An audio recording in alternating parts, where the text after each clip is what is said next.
Hi 3DMJers, this is Andrea Valdez and you are listening to the 3D Muscle Journey podcast. In this episode, I'm joined by Jeff Alberts and Alberto Nunez as we discuss what it takes to be a successful bodybuilder. What does it take to win shows? What are the physical characteristics? What are the judges looking for? And what are the mental traits that make a champion athletes? We also talk about instances when we should stop a client from losing more fat and how we know when size should take a priority over conditioning. This is a very useful episode for athletes and coaches out there who are searching for ways to increase longevity in the sport, and a list of some of the commonalities that are shared by lifelong career natural bodybuilders who have stayed in the game for decades.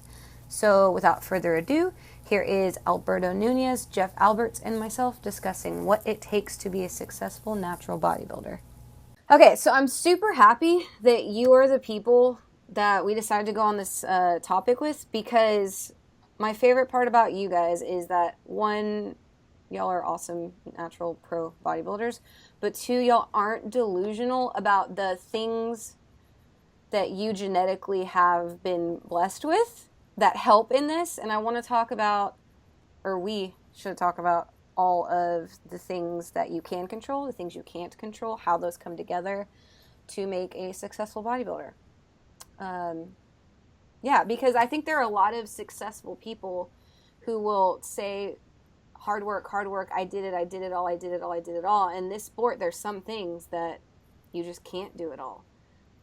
We went over that in the last episode with Brad, how he was like, I can come in as conditioned as I want, but he always says, I'm no Jeff Alberts. And so, what does he mean when he says that, Jeff? When he says, I'm no Jeff Alberts, what is he referring to, in your opinion? I think when he came out the womb, he's referring to how wide his waist is. So he doesn't have, like, naturally that X-frame, that's real pleasing to the eye.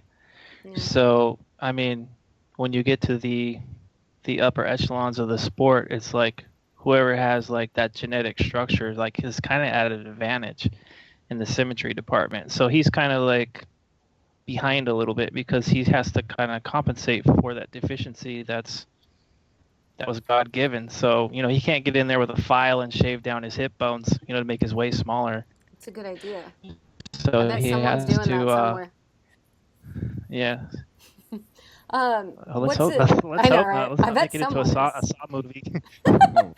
No, but I mean, there's butt implants now. Why not hip reduction? You know what I mean? That might come back later. But anyways, like a good example, this is your brother. Like Paul, you and Paul. He comes in like shredded to the gills every time, but he's just, even though y'all are brothers, it's just structurally y'all are different humans. But that's not to say that hard work and dedication and desire and discipline don't come into play.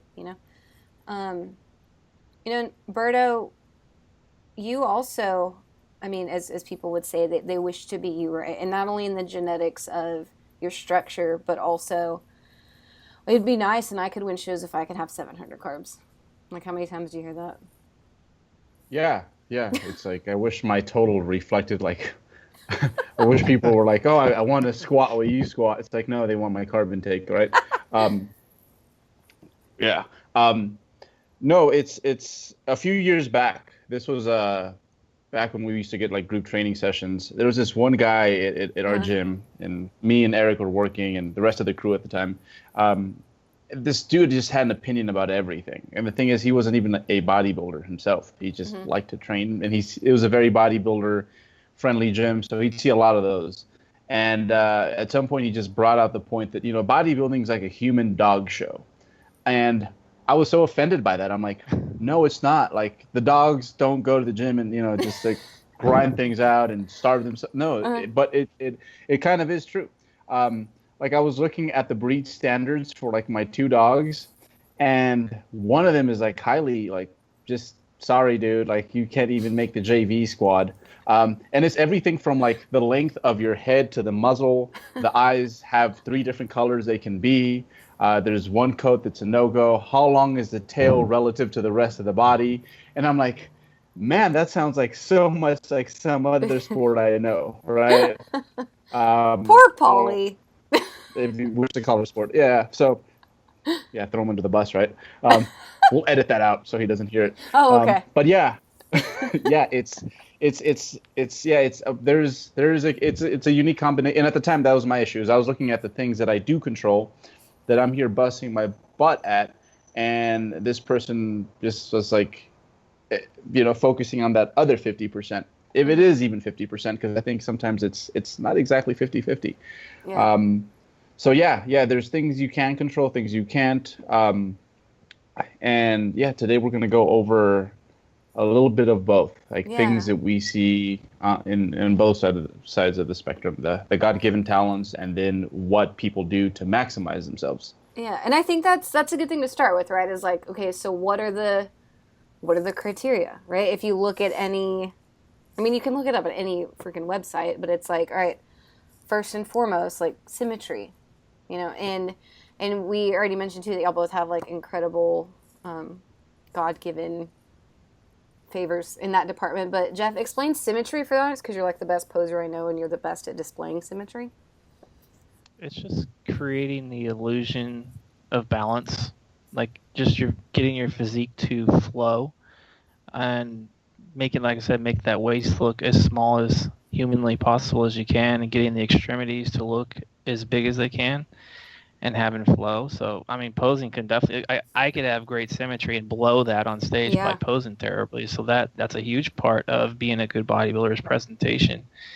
But yeah, it's just overall, just in a sense, it's just getting the body to flow from top to bottom. All right. Some people, I used to think that it was like right to left. I was like, symmetry, well, like my left bicep's bigger than my right. But yeah, that's we get that a lot. Oh, my left pec's bigger than my right. My left bicep. It's like everybody's pretty much like that.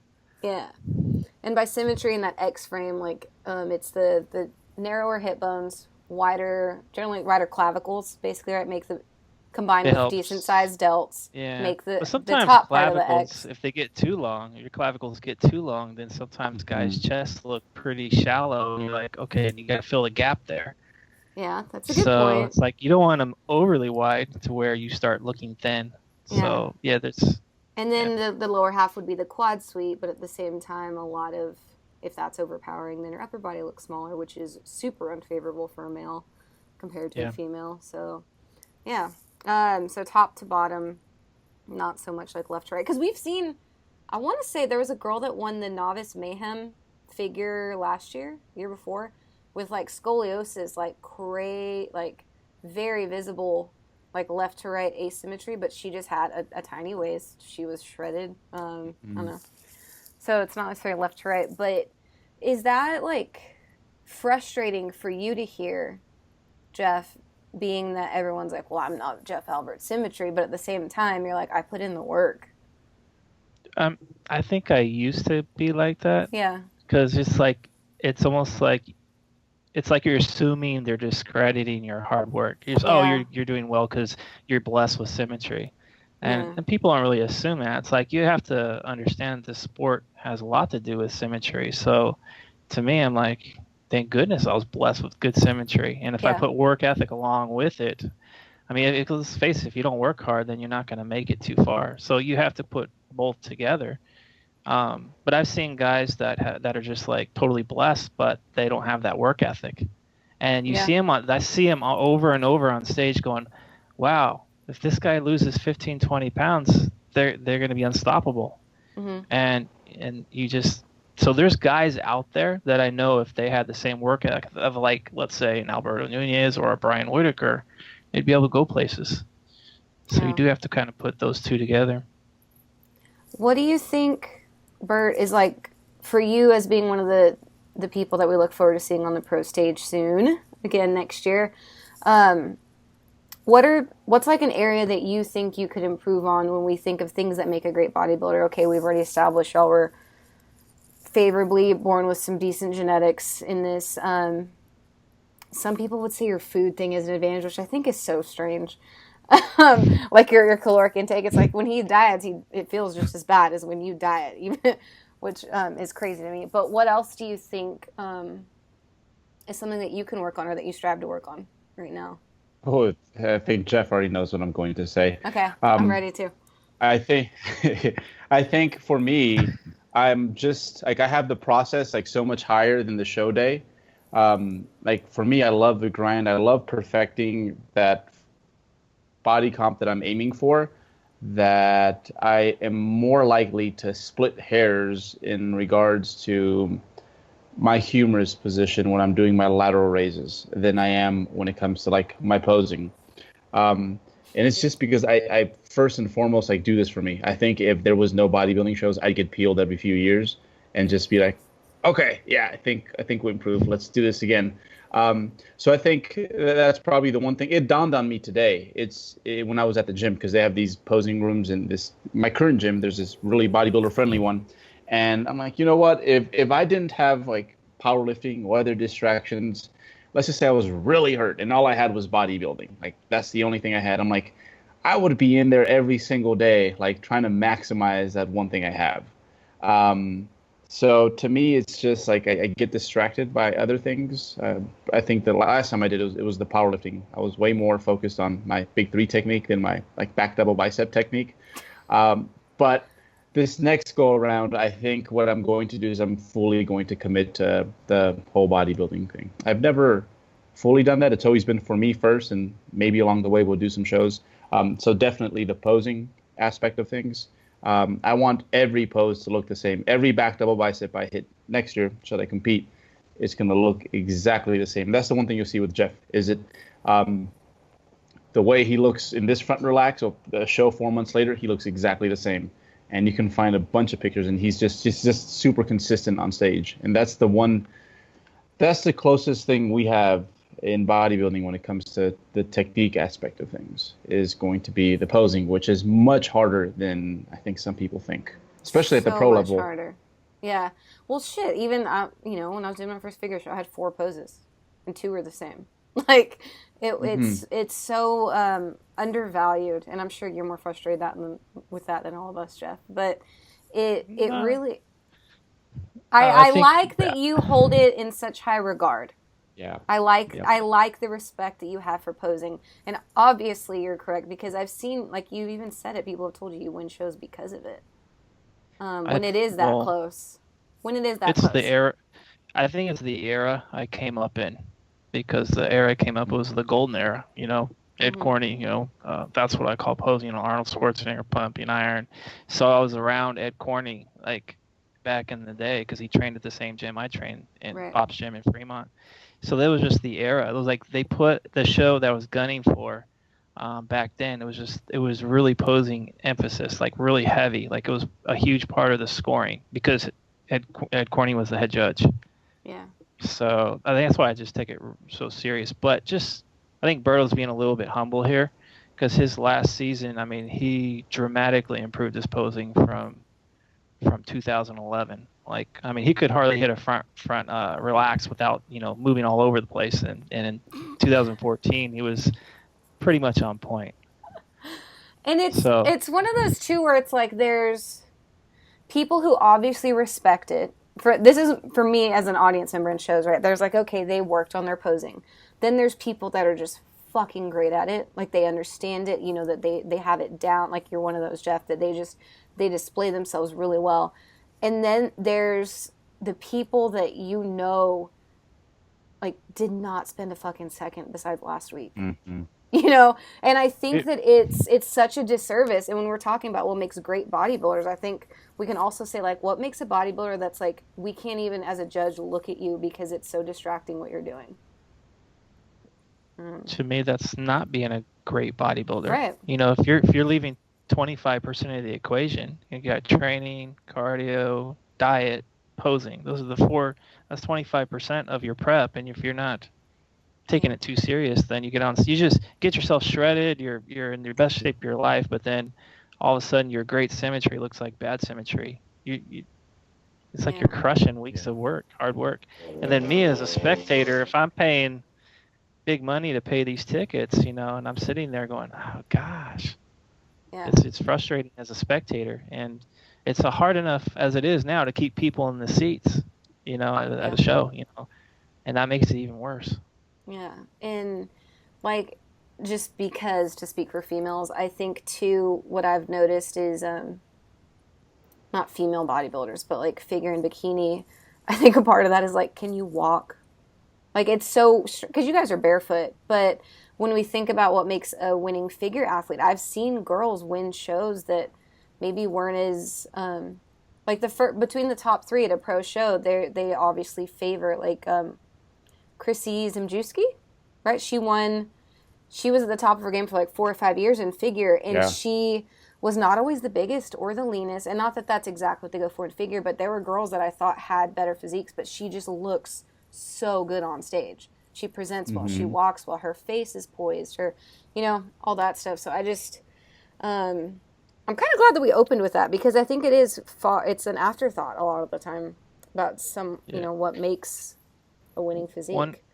One quick story I have, like when I was getting to know Eric Helms, and at the Washington show, like backstage, I've already competed with him once or twice prior to that. And backstage, I just remember looking at him going, this guy really doesn't have too much going on. He's slumped over. He was just walking around. So after my class was over, the middleweights, was he in the light heavies, I think, on that show? I can't remember. Yeah. But yeah, light heavies. So after my class was over in prejudging, I went out to the audience to watch the rest of the show. And he comes out on the stage, and I'm like, that's not the same dude I just saw backstage. Like his presentation, and at that time it wasn't even at the top because he was still kind of learning, but he presented himself so well. And I remember after, I just went up to him and said, man, you totally just transformed yourself. So to me, it makes a huge difference. Yeah. To move on to other physical things, genetics, it's all physical, I guess, but before we get into like the mental and all that stuff, Bert, what would you say is like a common ratio, or what do you see more of with your athletes? Like someone who is not conditioned enough, or someone that you're trying to keep size on longer? I mean, I know we hope for the former, but how often does the latter happen when you have someone who, if you keep dieting them, maybe their conditioning takes the second seat to their size and their symmetry? Yeah, they're all things that there's so many moving parts into getting someone to look their best during that specific season. I had a talk with a young man earlier, for instance, and we discussed this in a previous podcast. So I'm like, dude, mentally, I just don't think you're ready to get shredded this time. What we're going to do is get you as shredded as we can right now and have as few things from this prep linger into your following prep, because I think, as we all know, we've all had one prep and we're like, man, we were shell shocked after that one. It's going to be a minute before I can get back to normal. So I think sometimes it's just that. Sometimes it's just the mental aspect. I'm like, you know what, you are not mature enough to take it there, because everyone wants to be shredded. It's you see YouTube is like shredded this, shredded that, and it's like it looks glamorous, but it really isn't. And again, like me and Jeff specifically, we use a lot of football analogies. It's like, sure looks glamorous when that football player catches that one-handed catch and then gets crushed in the ribs by the opposing player. It's like, you're the freaking man, but it didn't feel great. And that's kind of how bodybuilding is sometimes. So that's one. That's when you say that, that's the first thing that comes to mind is, I guess, how resilient people are. I think that's a big part of being a good natural bodybuilder, and it's something that you can either develop over time if you're patient, or you can totally deplete your tank to the point where it's never really back to where it was at. And I've seen a lot of people, because of one bad prep experience, it gets to the point where they're like, I'll never have that tenacity that I had. I'll never want it as bad because of that one time. Yeah, I think you hit the nail on the head, because that's my approach now as an older veteran. It's like, well, I can get shredded, but I don't need to do it to the extreme I used to do it in. It's like, now I gotta take my time to do it and pick my spots, because I have that mental maturity of knowing how much I can and can't push at certain times. But as a younger guy, I was like, he would have been like telling me, all right, dude, we need to not get shredded this season. I would have been like, you're fucking crazy. I'm getting shredded. And I would have did it anyway and ran myself into the ground. So I think, it's like you have to have It's almost like, if you're a freshman football player, don't expect to play on the varsity team in the first year. Sometimes you have to work your way up, because you don't want a middle linebacker on the varsity team squishing you when you're going over the middle. You're not going to want to play the next level, So I'm just going to sit here and agree with y'all. But also think too, it's like I have some guys where you just know that if you they don't have, let's say, the greatest symmetry, or I should say the greatest symmetry, just don't have the overall package. So if you okay, I'm gonna either, if I take this guy and get him totally peeled, does he have enough muscle to look good on stage peeled, or vice versa? So it's like people who have a lot of holes in their physique, you have to kind of figure out what is going to be the best look for that person on stage to be competitive, and for them to be okay with feeling confident going on stage. And sometimes I've had to tell people, you know what, I'm not stop pushing you now. You're 4 weeks out. I don't want you to look flat, depleted. Where if you push too hard, you're gonna, potentially lose some size. It's really gonna not give you the best look. You're gonna be unhealthy on stage and look depleted. So I'd rather just all right, let's get what we can get, and let's hold it, and let's put you on stage looking nice and healthy. And like Berto said, sometimes if it's a younger, inexperienced person, you don't want to run them into the ground to where they don't want to do it again. And there's so much you could take off of one prep. So much you could learn and apply to the next one to make yourself that much better. So if you're patient and understand that, you're only going to get better as you go, you could kind of see gold in that type of prep versus one like Berto was saying, you just run someone in the ground and they're like, I'm done. I'm not doing this sport no more. Yeah. Explain, you said someone who has holes in their physique. What do you mean when you say that? We could use, let's say Brad, for example, he's lacking symmetry. So in order for him to be successful, he needs to get as shredded as he possibly can, because that's really his card that he can play that potentially can get him higher placings. Is to just be so shredded that he just catches the judge's eye. And he almost took Berto down because he was so freaking peeled. But Berto kind of a little bit better symmetry and a little bit better muscle, got him over the edge, but gave Berto a run for his money. So that's an apples and oranges. Here's Berto, this small waist guy, these big old delts, great quads. I mean, from the front, he looks amazing. You got Brad with a wide waist. From the front, you're like, okay, Berto's kind of handing it to him. But then you start getting the muscularity shots, and because of that conditioning Brad can get, it kind of squeaks him up. So he just you have to capitalize on your strengths. And I think a lot of people, that, sometimes they just want to improve their weaknesses so bad. Sometimes it could be a detriment to the entire physique. So it's like, oh, I need to get shredded glutes. I need shredded glutes. I had a couple of guys so fixated on shredded glutes that if I would have got them to shredded glutes, they would have looked terrible. It just would have flawed their whole physique. Yeah. So they don't understand that once you get on stage and you see the entire package and all the poses, you might have a little bit less conditioning and still beat people if you have good symmetry and good muscle and good presentation. Right. And then there's things too where Berto, you saying that you want to, even if you competed or not, when you diet, you just want to see, I just want to see what's under there. Because I have always had a much better lower half than top. But when I diet, the first thing that goes is my butt. And I'm like, damn it. I had a guy who surprised me with how small his chest was when we dieted. When we started, it was a strength of his. And we kept dieting. I was like, oh my God, it's getting flatter and flatter. Bert, do you do anything to try to mitigate that? You throw volume at it? Do you just keep them less conditioned so that it doesn't keep going? Or is it one of those that's whatever card you have, all the tools? What are some of your tools to deal with weaknesses in body parts or diminishing body parts? When we say that we don't want to get some people as peeled as possible, I think there's going to be a lot of gas. Why, right? Yeah. And so here's a small print to that, is that if we could have an athlete, for sure, maintain all their muscle mass and lose all their body fat, that'd be great. But that's kind of the issue, is that I think your first go around at a prep, is probably going to be the prep, even with proper guidance, where you will lose the most muscle. And there's a few reasons for that. I think learning to train in an underfed state is a skill. Like coping with that is a skill. Excuse me. Yeah.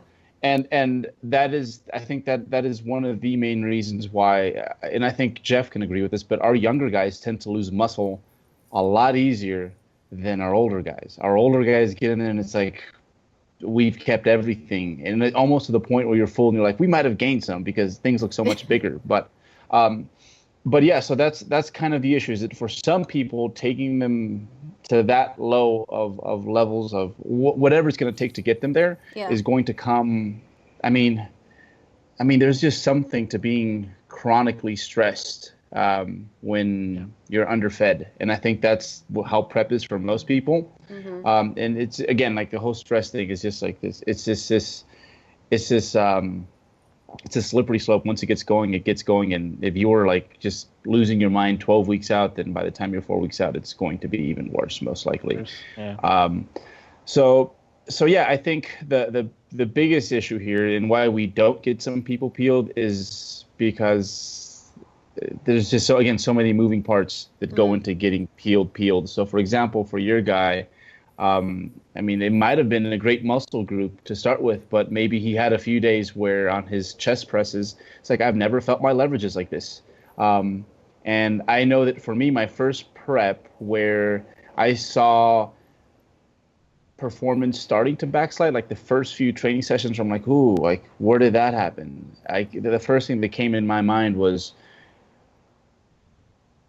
that's it. Like, from this point, I'm just weaker, and I'm just going to keep getting weaker and weaker, and I hope the show gets here on time. Mm-hmm. Whereas like now, when I have an off day when I'm training, it's one of those things where I'm like, well, maybe I can even just like leave it there for today, and I'll come back later and I'll have a better training session. It doesn't mean it's just going to just keep spiraling downwards. So yeah, I think the big issue here is it all goes back to the mental, like learning to cope with stress when prepping. Learning to train in an underfed state. These are all skills that take a while. And unfortunately for some people, especially those who are not blessed with that perfect symmetry, and that's the thing about symmetry, we have, like, in bodybuilding, it's muscularity, conditioning, and symmetry. If I had to say that one was probably valued a little higher, even though it's not formally presented that way to the judges, it would probably be symmetry, because symmetry will make you look bigger. Symmetry will make you look more conditioned. So for those guys who are kind of, they are a Brad Loomis and they have to get peeled, maybe it's not your time yet, but we'll chip away at that over time.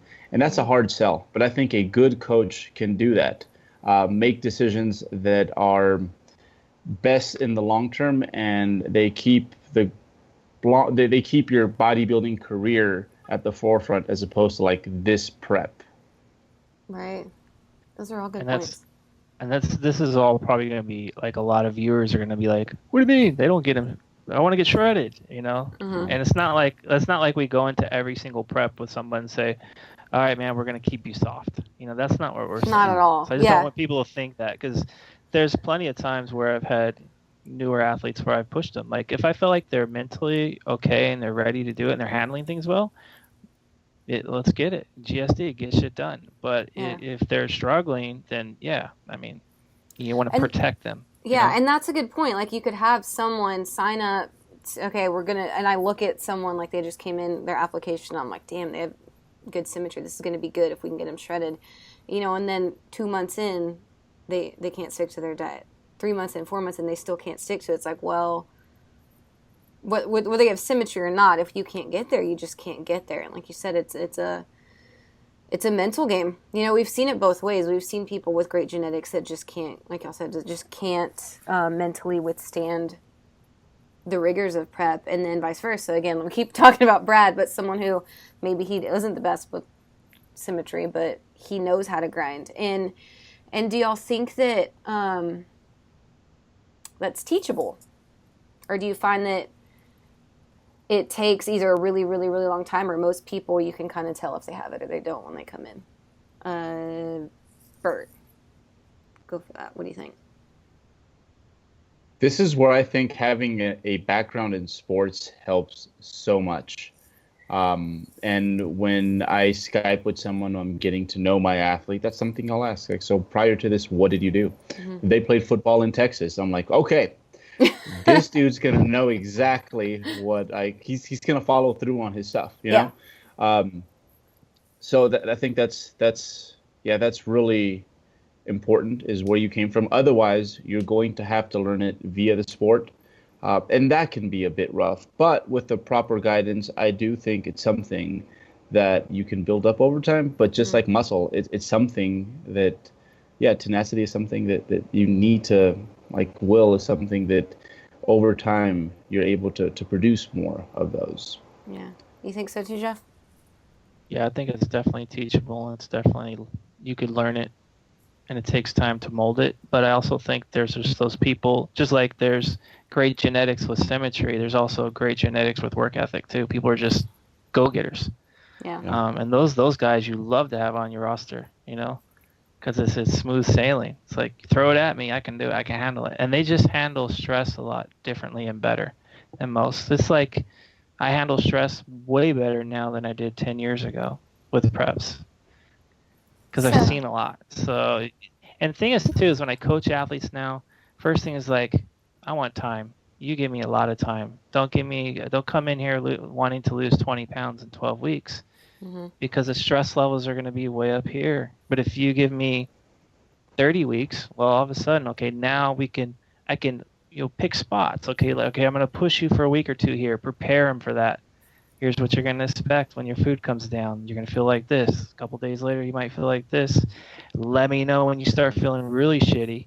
And then we fill the hole back up a little bit, so you can set up another digging phase. So that can really help with stress levels too. And that's something that I really want my athletes to give me is time. Yeah.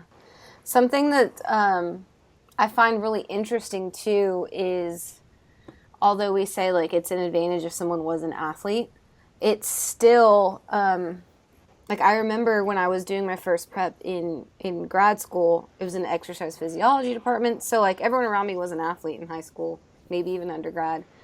But the difference between a like go hard or go home basketball player, track athlete, whatever, and then dealing with like 24/7 starvation is completely different. And it's interesting the amount of people that, I don't want to say like think they're athletes and then they try prep, but it's just like they can perform and they can do all that. But dealing with prep, like I said, it's not that it's you grind for 2 or 3 hours of practice. It's like 24/7 decision making, relationships, conversations, work at your job. It's a controlled starve, so you're hungry all the time. So it's hard enough to deal with life stressors when you're well fed, but now it totally intensifies it when you're freaking hungry. Yeah. And because basically you're on the way to starvation and dying, and on the way you got to worry about, I got to pay my bills. I'm starving over here, but I got to worry about paying the mortgage. I write that check out. So stress levels get way up here, and it's like that's what I keep thinking. Like the last couple weeks, I keep thinking about, I'm going to write up these perfect programs. I'm like thinking of different ways to create programs, make them all pretty and perfect. But I'm like, what really matters is how you get from here to here and how you manage that. And I think that's not talked about too often, because everybody wants the answers up front. Okay, what's the X number of protein I need? What's the program I need? I'm like, I could start you on anything, but I guarantee you, over here, when you're done, it's going to be totally different. Yeah. It's about how you manage things and manage your way through amplified stress levels because you're freaking hungry. So, yeah. I mean, that's what prep is. Yeah, and what I think is cool too is that I'll have a lot of, like, I'm the person where I'm the best athlete when, and I think you've said this too, Jeff, when everything else in life is a lot more settled. But there are some people that I've been noticing on, like, through the last year that I'm like, maybe they started with me during summer and they're a student, and then they start school and work, and they were shittier at adhering when they had free time, and now that they have school and work and all this shit they have going on in their life, they're a way better prepper now because they're not thinking about it all the time. Yeah. So it's like almost like they're higher stress less room to think about bodybuilding made them a better bodybuilder. That happens pretty often, more often than I would have thought, because I'm the opposite. So that makes a good bodybuilder. Is setting structure, getting yourself structured and getting a routine. That's key. It's like structure and then adhering to it and being consistent day after day. And I remember when I used to work like a 9 to 5 job in the auto plants, I'd be like, I was so regimented because it was like you have your break, your lunch, this and that. So Monday through Friday, I was money. And then Saturday and Sunday, I was like, okay, this is a little bit different now. When do I eat? When do I do this? When do I do this? So things that created a little bit more stress on the weekends because I was out of rhythm. Yeah. So as soon as people falls into rhythm, you know, it's like I had one guy today. It's like, I don't know what it is. It's my refeed day. It's the only day I can't adhere to. And I'm like, he's telling me, well, I saved this. And I'm like, you got to keep your rhythm. You got to keep your rhythm. Like overthinking it, being like, all right, I have this day. What can I fit in it? And then you're overly food focused. Yeah. So to make a good bodybuilder, rhythm, structure. Yeah. You need to be structured, but not to the point where you're neurotic. Yeah. When you're sitting there, because like you said, it's a 24-hour thing. It really isn't. It feels like it. But if you can get to the point where you've built up these good habits, it can get to the point that you've minimized your time stressing and thinking about it. But that takes time. That definitely. So I guess too, we could even say like, because I sit here and say like, well, that's not really me. I do best when I feel like, or at least I feel like I do better as an athlete when I have more rest or more chill time. But I think too, we could always just say it or boil it down to the best bodybuilders know themselves. Like there's shit that you can do, Jeff, that I wouldn't do, and vice versa. You know what I mean? And so I think one of the great benefits I think that almost anyone can say about contest prep is they're like the first one, like I knew myself, because you have so much alone time. Like you're sitting on a damn cardio machine forever, you're thinking about stuff. Like I get through like when I'm hungry and when I'm suffering in a training session or whatever, I always get through it with like self-talk. I'm like, you're not starving. There's kids in Africa that are starving. You're going to be fine. You know what I mean? It's like 3 hours till you eat again. You're going to be fine. Just go to sleep. You're going to be fine. That kind of stuff. Whereas again, I have a lot of athletes and it's like, you need to stay busy as shit and not think about this, because when they think about it, it's 10 times worse. So I think just knowing yourself, like that your whole presentation that I've seen now at our symposiums, Jeff's, is about like, you're like, this is what works for me. It's taken me this long. I know damn well what works for me. And you just can't tell you otherwise because you know. And I think that's when we say time, it's not just time within a prep, but it's like season after season after season. Not just the data and the numbers, but like what makes me feel good. When do I like to eat? How do I like longer training sessions that are less often through the week? Stuff like that. But I just think knowing yourself. All these questions, all this is like it. You evolve as you go. Yeah. That's the thing, is I think if people get really impatient, especially when they first start the sport. They're impatient. They want shredded. They want pro cards. They want it all now. And, they want perfect programming. They want all the answers up front. And the reality is that you're going to find the majority of the answers along your path, along the journey. Mm-hmm. And I think the insecurities, is what creates bad bodybuilders, in my opinion, because you start getting neurotic. So I think experience definitely cures insecurities. And I think, I don't know, that's just me going through so many years of this. It's like you said, I know how I tick, what works well, what don't work well. And every now and then I need maybe an Alberto say, hit me over the head and say, you're being a little too neurotic here, relax a little bit. But for the most part, I got it covered now. After 30 years, you would hope so. But, again, a first or second year person prepping, like Berto was saying, maybe it's just not their time just yet. And that could be it's like almost maybe a blessing in disguise. They're going through a little bit of a rough patch there in the first or second season, and in third or fourth, all of a sudden they're the shit. Yeah. And so they needed to go through that to get to where they are. And I think people just want it now.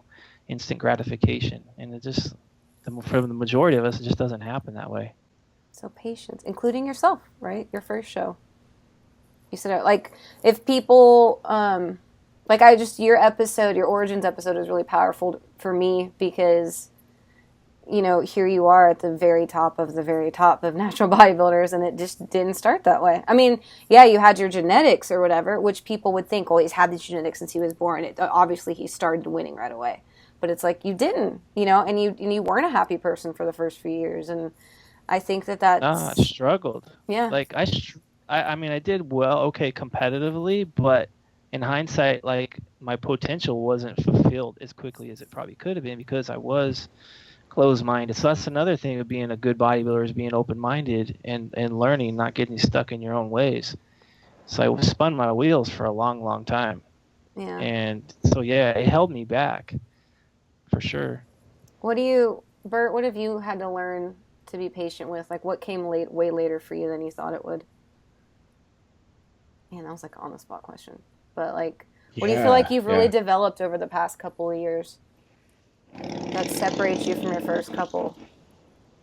I learned to be less chill, I think. Like, if I go back to my first prep, I had Tupperware. I had a tub of chicken with me, and this was my diet. And then I had spinach and peanut butter, and I just hauled it with me everywhere. And I'd eat it when I want to, you know?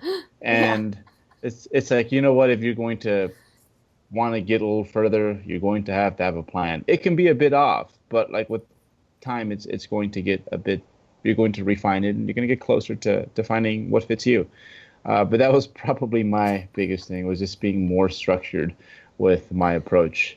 Yeah, and that just comes from primarily starting in other sports. So I guess that's kind of what it cost me. Is just like, I was just used to just showing up and work really hard, and then the rest kind of takes care of itself. And with bodybuilding, that is probably the one thing that I've developed the most. Is like planning, and like now I know when I will start my diet next year. I know when I will get in shape, and how long I want to hold that shape for. That would have been so foreign to me when I started. That's so opposite of like literally anybody else. Everyone else is like, I was such a bro and everything had to be da, da, da, da, da. And now it's like, okay, I'm feeling it, I relax, I know what it's like. And you're like, I started just chill. I think that what makes him a good bodybuilder and why he's progressed the way he has is because he takes the off season serious and he plans. Yeah. Whereas, like, not that I don't work out hard in the off season, but I get a lot more looser in the off season. Mm-hmm. Where he's like, okay, this phase I'm doing this phase I'm doing this. So when he does go to set up a season, he's like, okay, now I only have like 10 to 15 pounds to lose. Yeah. You know? I think whereas I'm like, oh fuck, now I got a whole year to do this shit.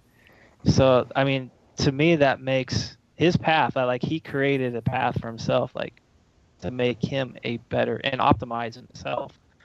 So in my opinion, yeah, that's like pretty important. Is if you want to be good at bodybuilding, guess what? You got to do it year round. Yeah. I think that's, I made a video like a year or two ago on my channel that was me saying that something that's really, like, people would always say, like, how are you so good at dieting? Or like, how do you, and I'm just like, I just don't, if you look at me in the off season, most of the time it's not like completely retarded. Like, I shouldn't have said that. It's not like I am chicken and broccoli the whole time and then I'm like pizzas and donuts. It's like, it's pretty similar. Keeping my off season and my in season not so opposing nutritionally makes like when it's like, okay, it's time to diet, it's like, all right, so like 4 ounces of turkey instead of 5, and like, you know what I mean? Like, it's not that crazy. Not that I never eat what I want, because you guys have been with me. Like, I'll have good foods and all, but it's like, it's not like, I don't eat like an asshole in the off season. So when I am in season, it's not that hard, at least for a long time, until I'm super starved. And I just never thought about it from a training and planning standpoint too. That like Bert's in an off season, like you said, it's all part of the plan. It's not that different. It was, you know, his off season's just as structured as his in, and it's just as purposeful. I never thought about that. That's a damn good point. When you do it that way because you love what you do, and that's why it's not a bother. Which again, I think is another big part of this. If you don't love what you do, it's going to show over time, and you're going to suck at it. Yeah, like those people who do preps because they need the shreds, they need the credibility, they need people, they need the approval, they need the opposite sex, they need whatever. If they're doing their in-season for all these other things, then when they're out of season, they just completely lose shit. You're right, because they don't love it. They don't love the process. The process is just a means to that body at the end. Mm-hmm. Good point. Jeff, what do you, when we say the names like, like Whitaker and Marshall Johnson and all that, what do you think is the key to like their longevity? What do you think they do different than the guys that are not able to keep a career for that long? Including yourself, too. To be honest, I don't know how they train, because they really don't get themselves out there too much to really expose. So I wish they would do more of it, to be honest. That way I could, be more of a fan, because I am a fan of their physiques and who they are as people, because they're great. I mean, good integrity, humble people. But they have so much to offer, I feel. And so I guess I'm calling out a lot of other pros too. It's like, make the sport better and for the sport to grow. I do think people need to show what they're doing. And that was something that was hard for me to do. Like back before we started 3D Muscle Journey, I was very closed in and didn't want to, be online or any of that. So I can see the value of how many people you can actually help. But yeah, I can't say for sure, why they've been able to do what they're doing for so long. I can't really speak for them because I really don't know. Yeah. I could only assume that they are obviously doing things pretty intelligently, and they probably know themselves pretty damn well. I mean, obviously Brian Whitaker is the best natural bodybuilder in the world. And he's a busy man. Marshall Johnson's one of the elites as well, and he's in his mid-50s now. So obviously they know their craft, and I think I've even made I think Jeff Nippert, I made a push on Facebook, say, hey man, why don't you get like a Marshall Johnson on there? I love hearing about research and science, but there's a lot that these guys that have been doing this for years and years can offer through experience. So just so the audience knows that's in the works. Yeah, that's in the works. Audience people listening, we'll get there soon with guests and stuff. But I do think. I want to commend you for letting us do this, Jeff, because you're right. As much as we say, like, you always say, like, I'm the old man, I'm the old experienced one, but it's like you are one of the few that is so experienced that does share all the stuff and is taking advantage of the internet and all the things it has to offer, and I think that almost contributes to the jadedness and everyone wanting to get shredded is because now everyone in bodybuilding's famous people are the young people that know how to use the internet, right? And a lot of times they are the people that are still obsessed with being shredded, that are still obsessed with vanity, that are and so those are the big influences number-wise, right? They have the biggest followings, but they're not the ones that have done it for decades. They're not the ones that have figured it out, that have withstood the test of time, that have made a career out of it. They're the people that probably just looked like that in the last 5 to 10 years of their life and have all these followers and feel the pressure to always diet and I'm gonna forget. I just saw a post on Instagram not too long ago that, or maybe it was a blog post from it was a girl, I feel bad, I don't know who it was, saying that some of the most mentally unhealthy people they know are like the fitness models and bikini competitors.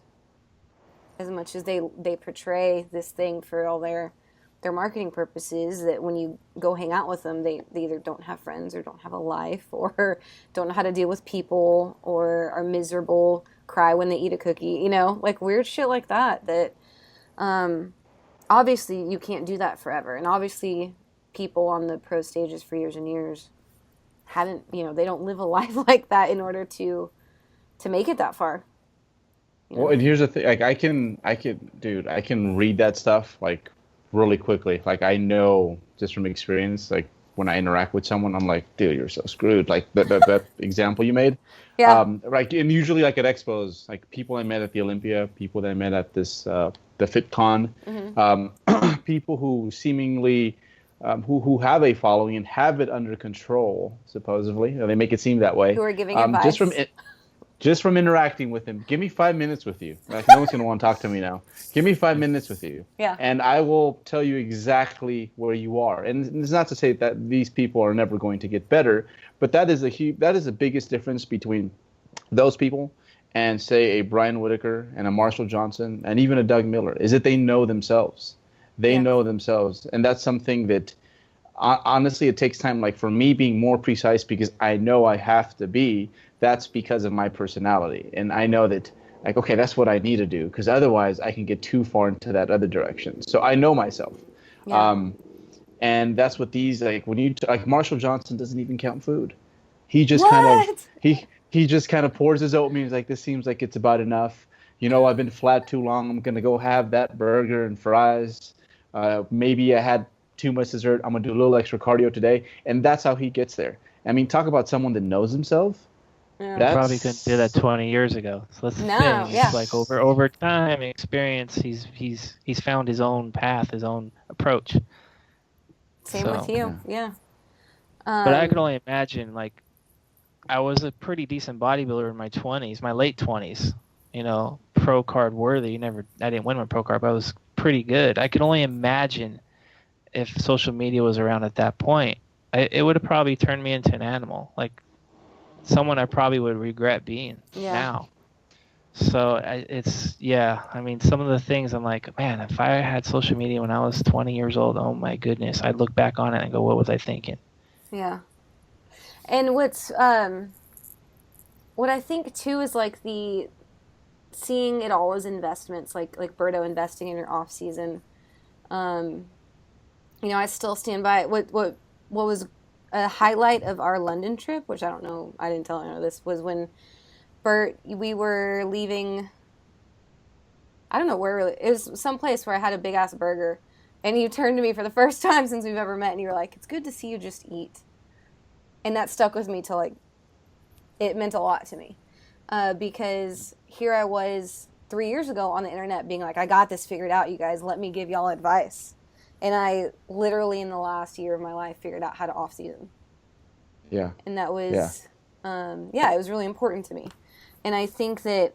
I don't think you're saying anything bad about those people. I really think that those people think they have it figured out. Like, I thought I had it figured out because I looked a certain way and I didn't think that I was crazy, And just like Jeff, when you were back at the beginning of your prep career, when you're like, no, wife, we can't go to dinner because, and I don't care if it's your birthday, because I have to look this way and my show's in 12 weeks kind of thing.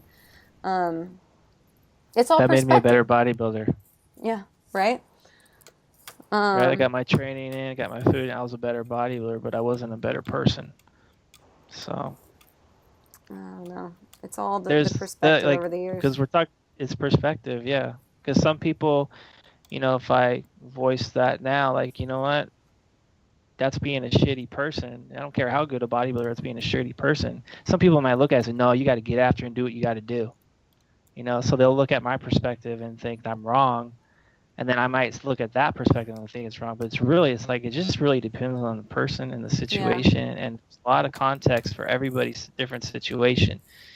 So I'm really finding myself now being very cautious of how I interact with people online, because there's more to just someone posting something. There's more to it that's just not being said, because you're not going to sit there and type up, a 1,300 word essay on Facebook. So I'm really cautious about. That's a great point. Perspective and context, and how I kind of put myself out there and interact with people. Yeah. I don't think I could have did that 10, 15, 20 years ago. Yeah. I think too that it's like y'all kind of said, like Marshall knows himself, Jeff knows, like everyone knows themselves at the upper levels, but at the same time it's knowing, like, just hearing you say that works for me isn't you being like, I know it works for me and screw you guys. It's actually you being like, there's probably other ways that could physically work, but in context of my life, my family, my situation, my priorities, and everybody is different. Yeah, that kind of goes back to what I was saying earlier. It's like you could have these perfect protocols, like on paper here, these protocols work perfect for this person, but you got to go from point A to point B. So that it's probably gonna get changed, and that's where I feel coaching comes into play. If you have a coach, you want a good coach to help you maneuver through those things where maybe you're not experienced enough yet to be confident with the decisions that you are making. How long do you think, in your opinions, I'll start with you, Bert, like in general, that you think it takes someone to know if this is like a career sport for them? Aside from the people where you're like, all right, you did one season, it was a disaster, you're crazy, you didn't make it. Okay, so let's assume they got past their first season Is it like they give it 2 or 3 and then they decide out? Or is it like you need a good decade of going at this before you find out like you're not going to be that pro that's winning all the shows? Have y'all ever like stopped a career, or do people always do that on their own? Like what's an average career since 3DMJ started? If that's a question I could even ask. So how long before I can identify like talent? Yeah, would y'all call this talent? Would you call this talent? Well, I don't think I would never tell somebody, hey, you need to stop bodybuilding because you suck. No, but are you like... Or I would never say, you know what, you should probably stop. I might say, right now your life situation may not the best time to prep, but I would never say you shouldn't do this. Because really it's only going to be defined by that person. I think that's... So that would be like someone telling me, Jeff, you've done 30 shows. You did enough, no more. But I think I'd be like, who are you to tell me? You know what I mean? That's interesting, though, because this is one of the few sports you can do that. Like, if you were in the NBA at some point, like, you're just not good enough anymore. At some point in whatever, like, again, if we take it to, like, my grid, at some point you're not going to be good enough where I am. Whereas in bodybuilding, you technically can sign up, like... But what if someone's not good enough and they know they're not good enough, but they, like Berto, he loves the process. And they just love the process. I'm going to go compete for fun. They don't care where they place, and I just like doing this. Because I've ran across guys at shows that are like that. I think that's... They don't care. So why... So who am I to tell them you need to stop? Yeah. Not that you... So I mean someone who's delusional maybe, who maybe thinks like, I can't wait to get up there on, like they'll tell Jeff, I can't wait to be up there in the pro stage with you one day and maybe one day tag you. And they have to have that talk of like, that's probably not going to be you. So the delusional athlete. The delusional athlete. Yeah, I'm not saying it's our place to say, hey, you suck. That's not what I'm trying to say. But I think like when you know as a coach, like this person is not really going to get any better, or they're aiming for things and disappointed when they don't get them, when it's like really just not in the cards. I have the most cutthroat answer to this. Okay, I'm ready to go. It's because you like cutthroat answers. I do. So I'm just going to he's my excited recliner of when he rage. puts the arms up. I know. Like, I got this. I'm excited for her because honestly, I think within like the first year of someone seriously weight training, even if you do things that are like not optimal, you will know how, at least when it comes to the physical side of things, who knows if they have a cure for all the mental things we just went over. Within the first year, you will know how talented you are. That's when you make the most gains. Like the majority of your gains will come.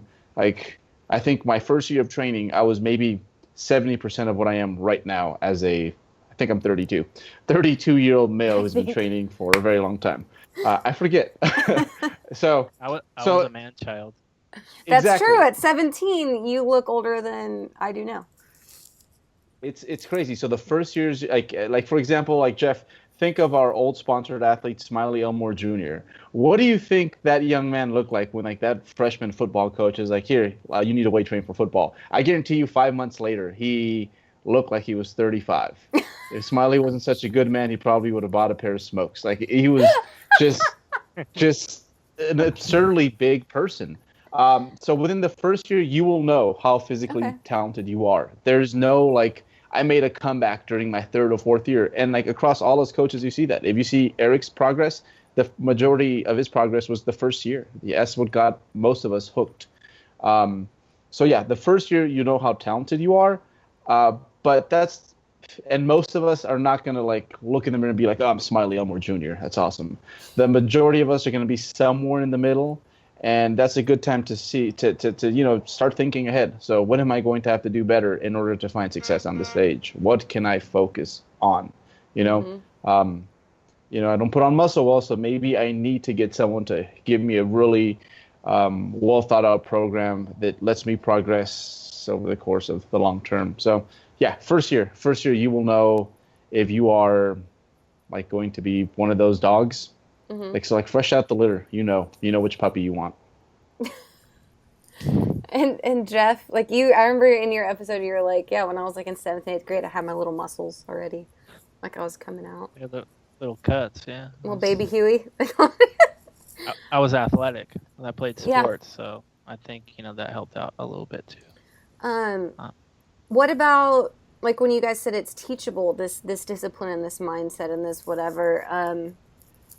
How long do you tend to see it take someone to learn that? Obviously, it's not overnight, but are you like, I give them a couple years, and then if they still like just can't, It's individual.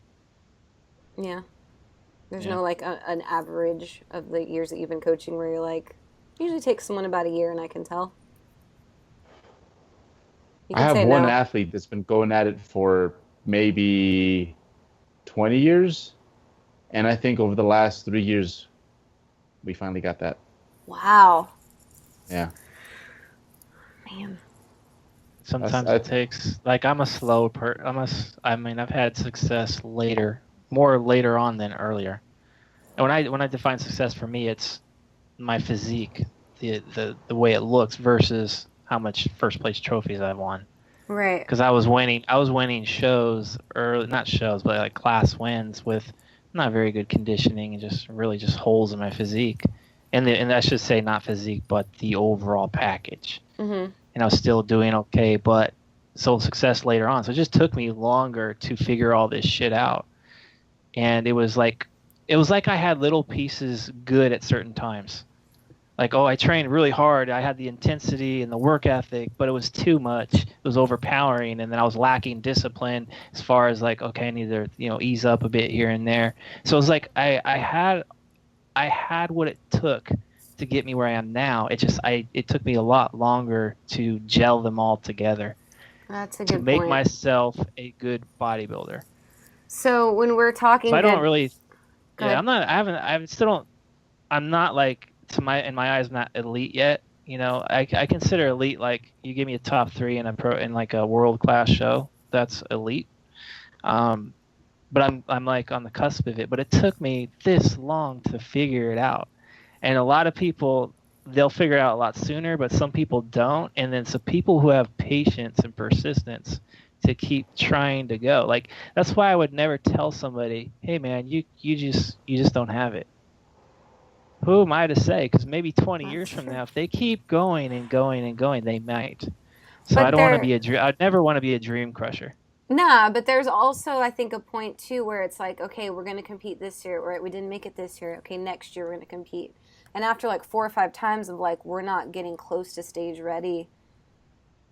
You know what I mean? Like there is a point where it's like you not just not a good bodybuilder, but like that you've had to have the talk where like you can't. We're not making on Yeah. stage yet. Maybe this isn't the sport for us, kind of thing. Um, It's a hard yeah, conversation to have. yeah, I did one kind of today a little bit, is because I knew like this person's not going to be ready by X date. So yeah. it's like, they've been working so hard for more than half the year, and their body just does not cooperate. They're not Alberto. They don't lose fat like that, So it's just like, okay, your timeline needs to be extended out. And so in a way, you're kind of crushing that little small goal they had Yeah. of getting on stage by a certain date. So it's but yeah, I get what you're saying now. You Yeah. have to have those conversations. Yeah. So like when we're saying what makes a good bodybuilder, right? We went over physical, genetics, the emotional, psychological traits, or whatever. But it sounds like ultimately we have to say that the good ones, the best ones, are at a pretty damn good balance and high level at probably all of those. All right. I mean, we can You, agree on that, I guess. you got to bust ass. I mean, Yeah. that's something we haven't really talked about too much. Let's do it. They're You got to GSD. bust ass, man. You got to get shit done. Yeah.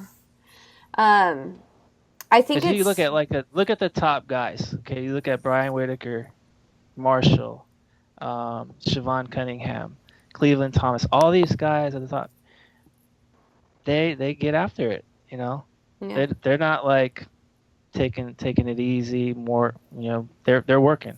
Yeah. So I think that is just like you can develop that work ethic for sure, but you have to have it. That's so like you me. don't think you don't think Siobhan Cunningham's at Chipotle 2 weeks out? He goes, Fast metabolism. No, these guys don't do Chipotle. yeah. Well, and that's I think we should, I don't know, I guess talking about like getting shit done, right? And you said like working hard or whatever, and the jaded social media of people looking like fitness models doing something versus the people at the top of a bodybuilding stage doing something.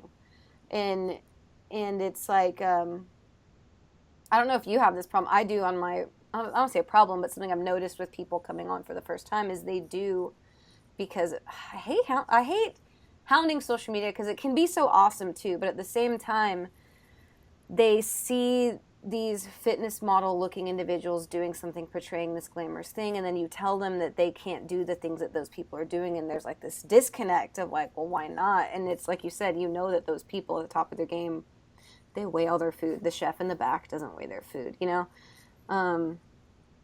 I think, I mean, because we're talking like, I'm talking natural bodybuilding, like the elite level versus a model, or just someone who wants to look good for Instagram. It's totally different. Even like, physique what you athletes, gotta do though, is going to be totally different. Even male physique athletes, though, we've had to be like, you got to go there a little harder than what you see. Well, that's just reality, that when they start getting coached by us at some point, it's like some of the methods and the approaches are going to be changed. And sometimes people will be like, yeah, let's do it. And sometimes people will be like, this isn't for me. So it's two different arenas, in my opinion. Yeah, I agree. So and I think a lot of the younger people who are on social media following this stuff, I think it's just going to be, what do you mean I can't have Chipotle and get shredded? When I want to get where Brian Whitaker is. Like, well, guess what? Yeah. You can't have your Chipotle and eat it too. Well, let's talk about the exceptions to the rules, right? Like we keep saying the greats, like, and the people that have been in it for all these years, but there are some people under 30 that are at the top of this pro game too. And what do you think they have that makes them a good bodybuilder when they don't have the decades of experience besides the God-given symmetry? Bert, you look like you're going to say something. Your hand moved. No, I think that's going to be the majority of it, to be honest. They picked their parents right. That's how'd they do that, the brunt of that's going to come in. Damn, that's really talent. Nice parents. Yeah. So give the trophy to mom, dude. There's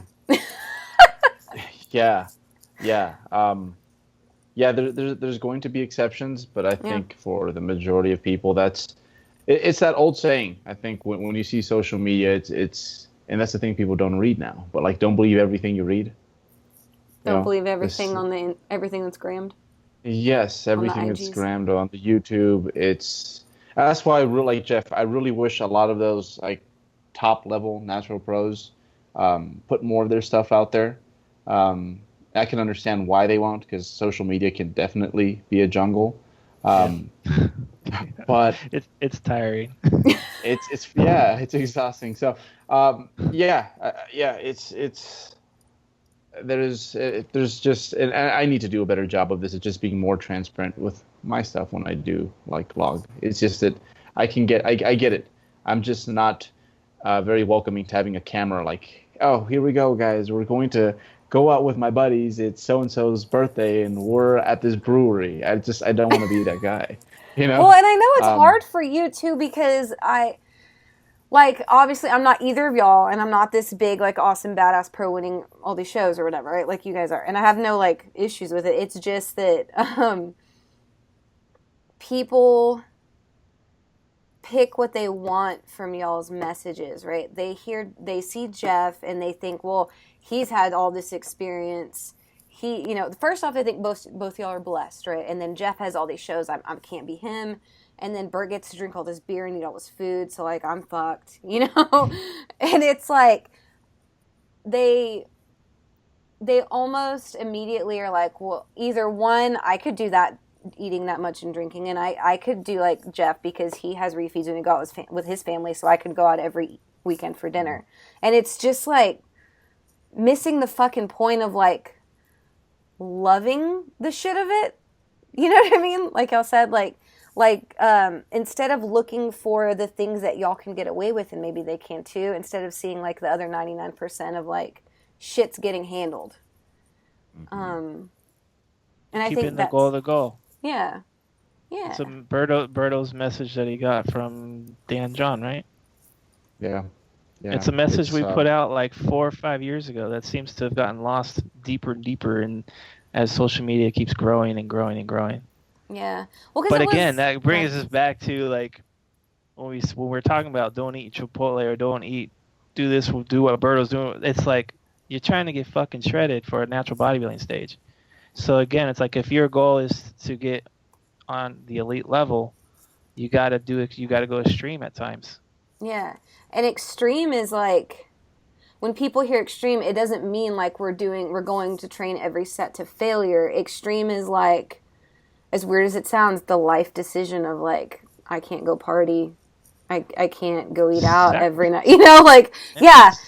And there's a time for them and there's a time for not them, right? Because then there's this, you know, there's like it's just all individual. But like there's people like me when Berta was like, it's your refeed day, you're 6 months out.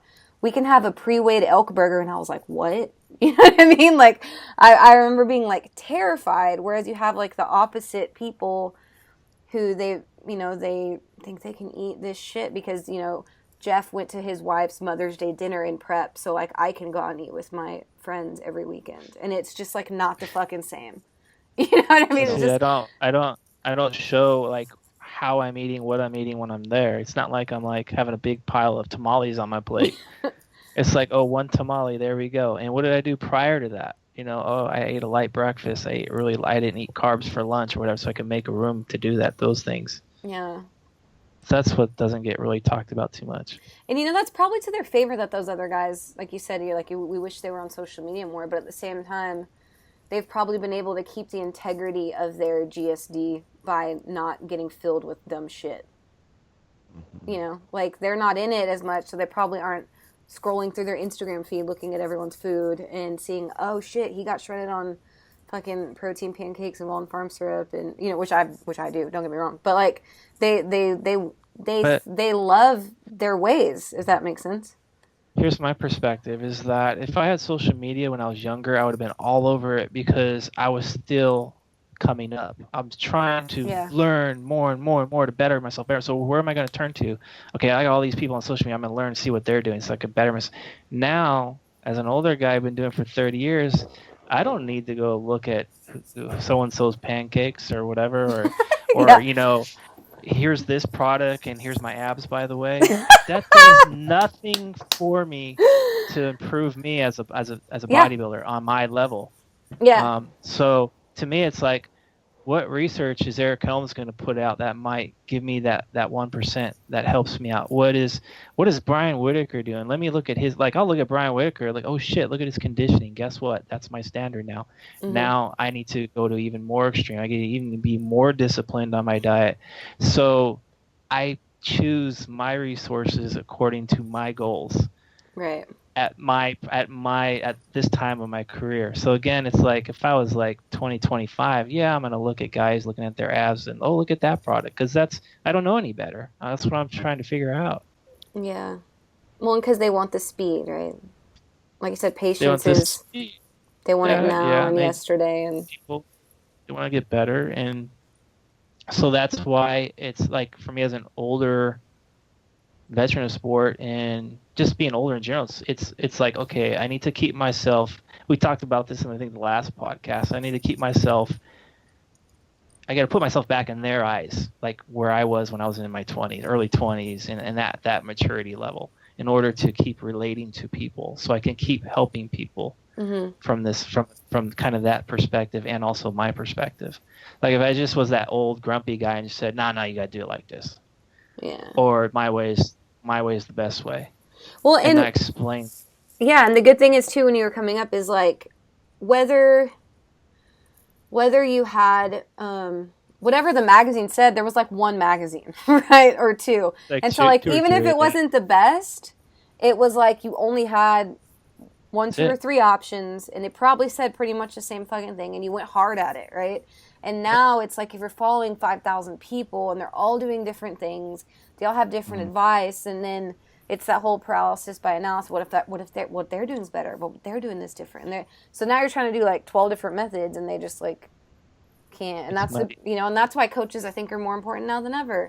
It's muddy. Yeah, muddy waters. I think one advice I could give to a younger person that's trying to figure shit out is like, one, what's your goal? What's your true goal? And then, okay, what's your goal? Okay, now look at the resources that's going to get you there. Right. If your goal is to be on stage with Brian Whitaker, is really looking at someone selfie ab shot really gonna help you get there? Probably not. But if he's someone like an Eric Helms or the Lane Nortons of the world, the Dr. Joes of the world, those are the guys that's gonna help you get you to where you need to go. Right. That's my thoughts anyway. No, I think that's a great point. And I'm sticking to it. No, I think that's a great point, because that was one of my favorite things about hiring Berto is like because technically I have more formal education in the topic than he does, but it didn't matter to me. I was like, I need someone to silence my brain, and he still does that for me all the time, is like, just shush and do what I say, and having some faith in whatever program is dealt my way, and not hopping all the time, because I was hopping all the time. And he cuts you through the bullshit. Yeah. And it wasn't even that what I was doing was completely retarded. It was just I was trying to do all of it all the time and everything. Like, I was literally taking like 12 fucking pills like 3 times, like supplements that I thought I needed. And he was like, you don't need any of those. I was like, wait, like none of them? He's like, maybe creatine. I was like, what? And so like, and then I take them all away and like nothing happened. So, I like this because I think some of our viewers are going to tune in. They're gonna be like, all right, I'm gonna hear all the secrets as to like how I'm gonna be the best, and it all goes back to like self-betterment. It's like, not everyone's gonna be the best, but like you can be the best you.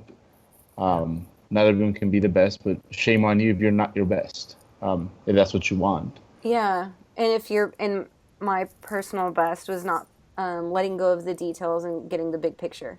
Like, I'm so not detail-oriented like Jeff is with posing. That's actually helpful. Me, detail-oriented, like thinking that all the little things mattered, when it was just like, yeah, like you said, keeping the goal a goal and like not being an idiot. That's it. You know what's one thing I've been doing a lot more with my athletes is like getting them. I think I told you guys this when we were in London, was like getting them to focus a bit more on I guess just to put it simply, on the whys as opposed to the hows. So like the hows would be like, what is the perfect amount of reps per training session? Right. Perfect protein feedings. Getting them focused on the whys and everything from like, why are we doing this? Mm-hmm. And getting them to know themselves a little bit better. And I think it stops a lot of behavior that isn't, even if they really know why it is that they want that goal, it stops them along the way from doing certain things. Like, I don't know, like having a season-ending binge. Like, why am I about to do this? Why do I want to bodybuild so bad? And if last year I had some guy that decided that, like, dude, it wasn't even his goal. That it was just because he started weight training and he stumbled upon YouTube, and then it's just like, this is the life for me. Yeah. And it was just sold in such I don't know what combination of videos and fitness memes they saw, but they were sold on it, that this is for them. And then it got to the point where they must have been in the middle of a curl set and they're like, why am I doing this? And they just dropped it like that, and kudos to that person, because I think that's one thing we should get better at, is like, focus. I think the why should go before the how all the time. You know what's interesting? That just triggered a thought. Mm-hmm. That the question you asked earlier about what do you think Brian Whitaker and Marshall Johnsons are doing to keep their longevity, and it just hit me right now. I'm like, because they're not playing to an audience. They're playing to themselves, and for the love, the passion of it, and that's what keeps them going. The drive to be better. Mm-hmm. I don't think they're not playing to. They're not doing this to please others or to get the 5,000 likes on Instagram for every post they do. Yeah. And I don't think it. And like for them, I don't think it's. They definitely. I don't think they do it for monetary reasons. Because I know I don't. I'm like, shit, every time I do a pro show, I lose money. Even when I win money, I lose money. I'm like, it's definitely not for monetary reasons. Yeah. It's just silly. Like, I mean, like 30 years, when you do for 30 years, either you're freaking just crazy out your mind or you love something. Yeah. So, I mean, So when I started, there was no social media, and the perspective too is like, okay, I'm gonna keep covered up all off season. No one's gonna see what I'm gonna be presenting at my next show. You cover up. Now it's like every set's on YouTube or every set's on Instagram. Yeah. So it's like it boggles my mind when I think about that, just how things change and evolve over time. And I'm That's a not good knocking point. this generation. It's just that's how it is. It's a new struggle. I mean, it's a new. There's It's a just new so era. many. Yeah. It's hard to explain, but So it's dangerous. As I great as think it is. No, that's what I'm saying. It has mean, both. It's great. It can speed the someone learning might out curve. there. Yeah, they might say, you know what, I have to have my sets on I want to show my sets on Instagram because it motivates me and it keeps me going. And for some people that might be their fuel. So, again, who am I to say that they shouldn't do that? Because that's making themselves a better bodybuilder. So again, it comes back to perspective, comes back to context. So yeah, that's kind of my thoughts. This is shit I've been thinking about a lot lately. Yeah. I guess that's how I'm trying to better myself as a coach, athlete, and person. Just really trying to think things through from all different angles. I think that's a great perspective. And what's so hard about this is that this sport, getting shredded or whatever, looking that certain way and doing it for yourself and because you love it or whatever is one thing. But then at the same time, all of especially American society, outside of the sport, like it's just vanity is very highly beauty, looking jacked, whatever, is all just very advantageous for normal humans, regardless if this is your sport or not. And so it's like, if your goal is to look better, to get the chicks in undergrad, but on the way you're following all these shredded dudes, and then by some segue you end up going into bodybuilding, whereas like now you've created, because for some people it's a prison, right? A lot of people actually.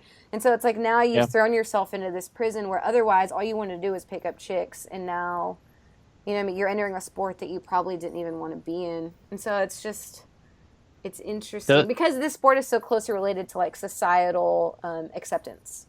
But I think those people, they fade out. They fade out over time. And the ones that truly love, and this is just my assumptions, that truly love the sport, those are the ones that are doing it for 20, 30 years. Yeah. And people look at those, and some people might assume those people are just, they're crazy. They're just selfish. They've been doing this for so long. But it's like, no, they actually probably have mastered how to balance everything out. Yeah. Well, and it's dangerous too. And like Eric talked about this in I think one of his videos a couple videos ago, like the motivations and all that stuff, is what sucks is that can steal like a decade of someone's life. Because like I said, it can be a prison. It can ruin you. Yeah. Where they wouldn't have even gotten into it anyways if they could have just gotten the chicks, man. They should have just drank some more beers, worked on their personality. It would have been fine. What makes a good bodybuilder? So what? So let's ask you, Andrea. What are you doing? What are you gonna do to make yourself better the next time you get on stage? I know you got grid, but what things are you doing or plan on doing? Yeah, honestly, that was a big game changer for me in how I learned how to deal with off season. I had to find another sport to be a better bodybuilder. I'll stand by that till the day I die, because like Berto said, that's the first time you see me just eat, because I want to have good training sessions, and when I'm hungry, I want to be fed. And it took me finding something else to be able to eat, and I knew that I spent 2011, 12, 13, 14, almost 5 years not being fed enough to look much different. So that was actually a really big game changer for me, and something I would never have thought. Because I would have thought, 3 years ago, I would have thought that was being undedicated. So that's a weird thing that I found. Another thing that I'm doing is getting the experience of coaching and talking to you guys often, because I learn shit every day. Coaching has definitely opened my eyes to it. Just I like, you always know how you are, like you and yourself, right? Like you said, you're becoming better at being self-aware. I've always been decently self-aware, I think. I at least always had an open mind, but at the same time, it's helping me to work with all these other athletes and see the problems that I never had to deal with, or things that are like just I never even thought of, that make me more and more sure of myself in this sport. Like, I'm getting more confident, as weird as it sounds, because I never had the problems that a lot of these other people have. And for some weird reason, I'm like, man, I guess I really am kind of, I'm going to be okay at this. Like, next time I get on stage, I feel like it's going to make it almost even easier. Because in season, the hashtag grind, like, isn't that, I don't want to say it's like not that hard for me, but I was never someone that saw the other options of, again, Chipotle or whatever. I never even thought of those things. And the fact that I'm now realizing how common that is, and as weird as it sounds, it's just making me even more sure of myself that I could be successful at this whenever I want to be. That sounds shitty, but that's something I'm noticing over the last few months. I think you're working out from the inside out, and I think people think of off season as a place to build up their bodies. Like, that's what you're going to do, but it's also it's easier to build up these habits when you're well fed, as opposed to having a deadline where I'm slowly and so I'm under-eating. And not only the under-eating is what grid's done for me, also I don't think I realized that I was, in just chasing the physique, I was ignoring the fact that I fucking love training hard.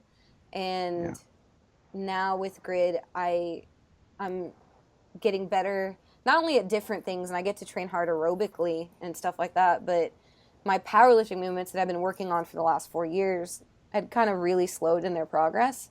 And since coming into grid and having like a fucking blast, I'm progressing at those like crazy. And I know it might also be like the amount of volume I'm doing, and it might also be the plyometrics I'm doing, whatever. But more than anything, it took me also finding this new thing to realize that I wasn't having as much fun training as I could have been. And I love training. It's just I was a little bit bored, I think. Powerlifting training just was boring to me. I could understand that. But I always thought, but I'm over here thinking, I'm grinding, I'm showing up every day, I'm doing my best. And it was my best. You weren't as actually, motivated maybe it wasn't. As you are now. Yeah.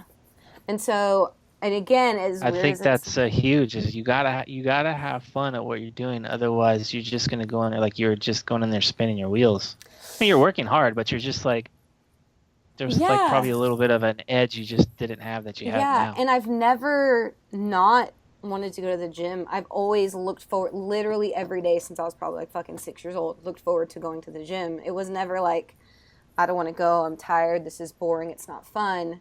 But it's just like when you under-eat for long, like I never knew I was hungry. Now I know what well-fed is, but I never knew that I was hungry. And it's the same thing, like, now I'm having all this fun, and like back then I was like, man, I was just I was doing my job, whereas now I'm like overachieving. I don't know, it's just weird. But and I think it's gonna push back my next time I get on stage a lot more. But I think it'll be way worth it, and it'll help me to get to bodybuilding, I think, sooner as opposed to figure, because I'm actually growing for the first time. Yeah. Bert, I thought you were going to say something. I thought I was going to say something too, but I scan my thoughts too much to the point where I obliterate my own thoughts and my own perspective. That's why you won't see me with crazy Facebook statuses. I think too much. You start losing your thoughts more and more as you get older too. When you hit your mid-40s, you're like, what was I going to say? Oh, yeah. No, my thing is usually like I'll start typing and then I'm like, that is no. This I see some other angle and I'm like, no, that's so wrong. Take that down. You're wrong. Well, I think off season. I don't need someone to tell me. Yeah, I think off season learning again is important. Like Berto plans his off season. He can bodybuild all the time and be planning his off season, and still be just as motivated as ever. And I think that's. You know what makes me a good bodybuilder, like, as far as off season stuff, is like I don't deviate. Like I'm you know me. I've talked about I'm simple. Yeah. You just give me 10 exercises and I'll milk them and I'll make those things money. So I know in my off season, if I just keep doing those over and over and over, I mean, knock on wood, I don't get hurt. And there's a reason for it, because I'm like technically sound, and it's because I don't change shit up too much. So for me, it just, as long as you give me 10 and I just stick to it and I just keep doing them over and over again, it makes me a better bodybuilder, because like one rep just keeps getting deposited over and over and over again. And then I show up, the next season, and I'm a little bit improved, even at my old age. So, but it's like, I think that's what makes me a better bodybuilder, is sticking to my basics, sticking to my structure, and just pounding on it. It's kind of like another football analogy. Give me the ball, let me run up the gut. I'll get you the first down. And Andrea's like, what? I do know what that means. I know what that means. I know what a first down is. I just put my head down and just keep plugging away. Yeah. Well, I had a thought. So I think the one thing I've gotten from bodybuilding that I sometimes, especially for people who don't do it, this is where like the long periods of like starvation come. Like I think we get a lot of this here is like the getting to know yourself. And I think that's really important to like get to know yourself. There's some people out there, they can bodybuild for 30 years. They'll never get to the point where they can just, for physiological or psychological reasons, get to the point where they don't have to track their food like Marshall Johnson, right? Yeah. So getting to know yourself and like working around the person that you actually are, as opposed to the person that you want to be. Damn right. Yeah. And that's what's going to help you, get to your own highest level. So for Jeff, the 10 exercises, it works well for him. I need a little bit more variety, and I need to train a bit more frequently for psychological and physiological reasons. So I think getting to know yourself is super important. That's a great point. Yeah. I need novelty and absurdity. Like I like prep too much, so that was why it was so important for me. It's like I like the very intense challenge. It has to be coming pretty soon around the corner, and if it's too far, then I'm just like, well, fuck, So that's all three of us basically saying that we deal with or not even our offsuit, but our whole thing. Like we as 3DMJ have the same mindset of like finding yourself or whatever, but at the same time, within that, it's all very different. And I think that is a good way to end the show. What do y'all think? Closing thoughts? Or I think we just did them. I think that was a closing thought. Jeff's got one. Get it, Godfather? Lift, eat, sleep, repeat. All right, there you go, better bodybuilder. Okay, see you later. Bye.